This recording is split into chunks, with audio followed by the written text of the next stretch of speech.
You always make things about you? My daughter said, her tone flat, smirk cold. Don't try to ruin my wedding like you ruined my father's funeral. Her words froze me in place. The soft clink of champagne flutes grew distant as somebody stifled a laugh. We were at the rehearsal dinner atop a Manhattan rooftop. White linens, candlelight, a 5-piece string quartet. Servers glided like dancers through silk, tied eucalyptus and monogrammed minas. This was her performance, and I was a silent, outdated extra. My table sat near the kitchen doors. One chair, no centerpiece, my name card hidden beneath a napkin. Every other table buzzed with conversation and laughter. Mine felt like exile wrapped in glitter. I had dressed in pale lavender, her favorite color on me once, and applied lipstick carefully. My hair was curled. I looked elegant. She used to say. Now I might as well have worn a uniform reading Ghost. She approached in her rehearsal dress, probably worth more than our first apartment's rent. She dropped a stack of paperwork onto my table. Just sign it, mother. Don't start your drama. Not everything is about you. A woman behind her chuckled softly. Didn't know she was still around. She didn't correct it. Just mirrored that smirk and waited, tapping her manicured fingers impatiently. I lifted the pen. My hand trembled, or maybe the pen was heavier than expected. I signed with one steady loop of ink. No questions, no hesitation. She took the papers and walked away. Shoulders high, no eye contact, no thanks. No acknowledgement that the woman who had sold her wedding ring to raise her was now seated near mop buckets. I stared out at the glass skyline. Manhattan glistened, but that night it looked like a city built to forget the ones who raised them. 6 months before that rehearsal dinner, my phone rang at 11:07 p.m. I was already in bed, half reading a book I'd read twice before, when her voice came through breathless and small. Mom, he lost his job. They cut his department 2 months before the wedding. The venue deposits are locked in, and if this falls apart now, I'll look like a failure. Everyone will know. She paused, then whispered, I need your help, Mom. She hadn't called me like that since high school. Not since the night she got caught drinking and called from the back seat of a cop car, begging me not to tell her father. That same panic, that same desperation wrapped in performance. Just like every other time before, I gave it. She used to say I was her entire world. Now I was just her backup plan, silent, disposable, and only useful when someone else failed. I had no savings to speak of, just a modest pension, some inheritance from my late sister, and 2 small accounts for medical expenses and emergencies. This felt like both. The next morning, I went to the bank and withdrew $72,000. I remember the exact number because the teller looked at me like I'd made a mistake. Are you sure, ma'am? Yes. It's for my daughter's wedding. I sold the only valuable thing I had left. A gold wedding band worn thin over 3 decades of dishwashing and diaper changing. I pawned it without blinking, not because it meant nothing, but because it had already given me the most important thing it could her. When I told her, she cried. You saved me. You always do. But then came the caveat. There's just one thing. We're branding the wedding a certain way, minimal, independent, a modern couple doing it all ourselves. It would be cleaner if your name isn't on any of the official thank yous. You know how people talk. At first, I thought I'd misheard. What do you mean, cleaner? She fumbled. Not cleaner, just easier. For the aesthetic. Everyone's doing it now. It doesn't mean we don't appreciate you. She promised it would just be on paper. That I would still be included, still be part of everything, just behind the scenes. You're the foundation. The roots. Not the banner. I agreed because I believed that love meant compromise, that mothers were meant to be behind the curtain pulling strings with invisible hands.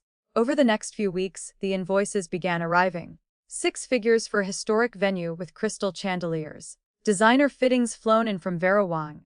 A cake so elaborate it required on-site refrigeration. A photography crew of 8 with drones and wireless mics. I asked once, softly, is this still necessary with everything happening? She smiled like I was a child asking why clouds float. Don't worry, Mom. It's all handled. You're not the only one helping. But I was. I knew it, no one else had 72,000 on standby. Then one day, an email arrived that I think was a mistake. She had forwarded something about catering, and at the bottom was a reply from the wedding planner. Thanks again to the father's estate for the payment. I stared at that sentence for a long time. The father's estate. My husband had been dead for 9 years. His estate had been closed, split, and spent. There was no father's estate, just me, just what I had scraped together by pinching coupons and skipping medications. I started digging. I looked through the wedding folder she'd left at my apartment during one of her visits. Contracts, licenses, payment forms. And there it was. My name on every billing section. The venue contract, the catering agreement, the tax forms. My address, my email, my signature. But they had used her name or her fiancé's name on the public-facing documents to avoid attention. Every path led back to my bank account. I realized I wasn't just an invisible guest. I was a ghost being used as collateral. They had used my name to secure the wedding while hiding my presence to preserve their narrative. I made copies of everything. Not because I planned to confront her, but because I needed a record, for me to remind myself that I hadn't imagined it. That I had, in fact, disappeared from my daughter's life while funding the very event that celebrated her future. The wedding was set at a private estate in the Hudson Valley. Stone fountains, candlelit walkways, a string quartet beneath an old oak tree. Servers floated through the cocktail hour with chilled oysters and blush-colored champagne. I was placed at a corner table near the back exit. Again, no corsage, no introduction. No one announced, mother of the bride. When I walked in, no one seemed to notice I had arrived at all. I watched my daughter glide through the room. She was radiant. I won't pretend otherwise. Her gown was sleek satin with delicate beading, the veil floating behind her like mist. She smiled for photos, whispered to her husband, accepted compliments like they were her birthright. After dinner was cleared, she stepped up to the microphone beneath a canopy of white roses. This wedding, she began, was built from love and vision, and I want to thank those who made it possible. Especially those who knew to stay in the shadows. There was polite laughter, a few knowing chuckles. She smiled, proud of herself, proud of the illusion she had spent months curating. And that was when I stood. I hadn't planned to nod entirely, but something in her tone, the arrogance wrapped in that smile, split something inside me. Not anger, not spite, clarity. I walked forward, slow and deliberate, heels clicking on stone. People turned, conversation stopped. The photographer lowered his camera. I stepped to the edge of the dance floor. I didn't need one. My voice, quiet but precise, carried through the still air. This wedding has been funded under false pretenses. Heads turned. Whispers spread like spilled wine across linen. The license remains unsigned. I raised the papers in my hand. And this event is now under IRS review. There was a silence I had never heard before. On stage, my daughter paled. Her lips parted, but no sound came out. I stepped forward, holding out the documents. This is a copy of the unsigned marriage license. This is the wire transfer from my bank account for $72,000, labeled under medical savings withdrawal. I held up another sheet. Here's the wedding planner's email thanking the father's estate for funds that never existed. I pulled the last envelope from my folder. And here's the receipt of my formal filing to the IRS documenting fraudulent use of personal funds, tax misrepresentation, and misattributed contractual identity. The groom looked at her, his face shifting from smug celebration to horror. You told me it was legal, he whispered. She shook her head. You said your mom was senile, he said louder. And now everyone heard it. Someone turned off the music. A voice in the crowd asked, "Is this real?" Another answered, "She has the license. It's not signed." I folded the papers calmly. I didn't yell or point fingers. I simply looked at her, my child, the one I had fed from my hands and rocked through every fever. You asked me to stay in the shadows, and I did, but you forgot. Shadows remember everything. I turned and walked away, leaving her in a silence she could not control. By the time I made my tea the next morning, the world already knew. I was standing barefoot in my kitchen when my neighbor knocked on the door, holding her phone like it was on fire.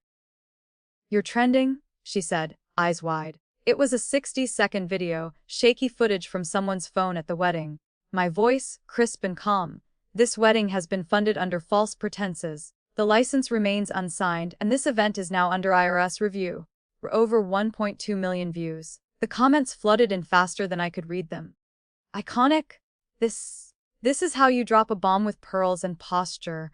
Iris Queen. So hashtags sprouted like wildflowers. Iris Bride. Fin wedding expose. Famomic drop.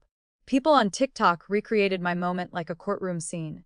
Reddit threads dissected my body language like I was a judge handing down a sentence. By noon, the clip had been picked up by wedding drama subreddits, financial justice blogs, and gossip accounts. Headlines bloomed.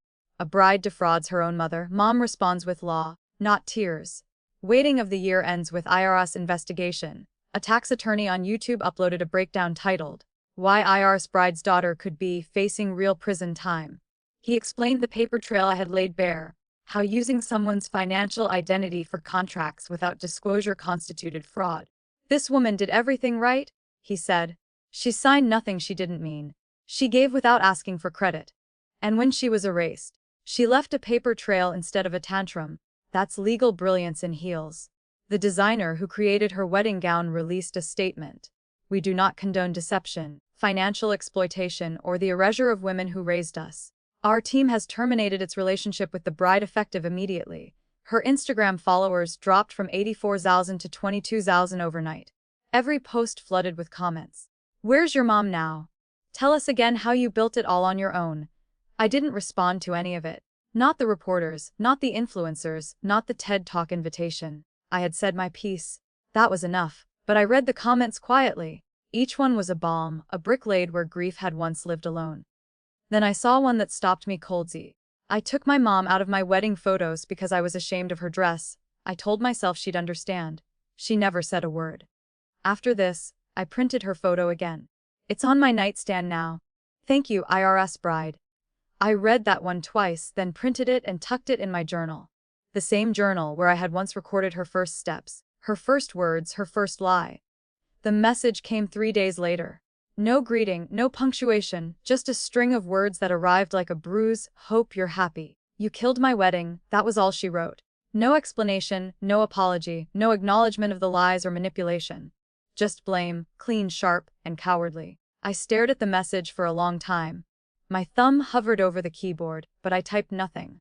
Instead, I took a screenshot, printed it in black and white, and laminated it like a document I might need for court one day. I walked to my bookshelf, pulled out a photo album I hadn't touched in years, and flipped to a page from when she was sick. There it was. Her tiny arms wrapped around my neck as I carried her piggyback through Central Park. Her smile was wide, her eyes still full of joy that hadn't yet learned to weaponize itself. I slid the laminated text next to that photo. She had once clung to me like I was her entire world. Now she sent me a sentence as cold as a closed door. The album stayed open on my coffee table for the rest of the week. Not as a shrine or a wound, but as proof that I had once loved her openly, fully, loudly, even when I knew she was learning how to forget me. In the days that followed, offers came in waves. Daytime talk shows, morning news segments, podcast producers promising millions of downloads. I read every email and declined every single one. Not because I was ashamed or afraid, but because I didn't want to turn survival into performance. They wanted sound bites. I had lived an entire symphony. When one producer pushed back, offering a car service and makeup team, I replied with just one line: "I do not need applause. I need peace." That was the truth. I had spent too many years being useful, quiet, convenient. Too many birthdays alone, too many holidays watching her post photos of the new chosen family she had built, as if biology were just a technicality. I had smiled through all of it because that's what mothers do. We smile through a mission of credit, of thanks, of presence. But not anymore. That week, I bought myself a small frame. Inside it, I placed a quote from an old book that had once comforted me during my widowhood. "You are not required to set yourself on fire to keep others warm.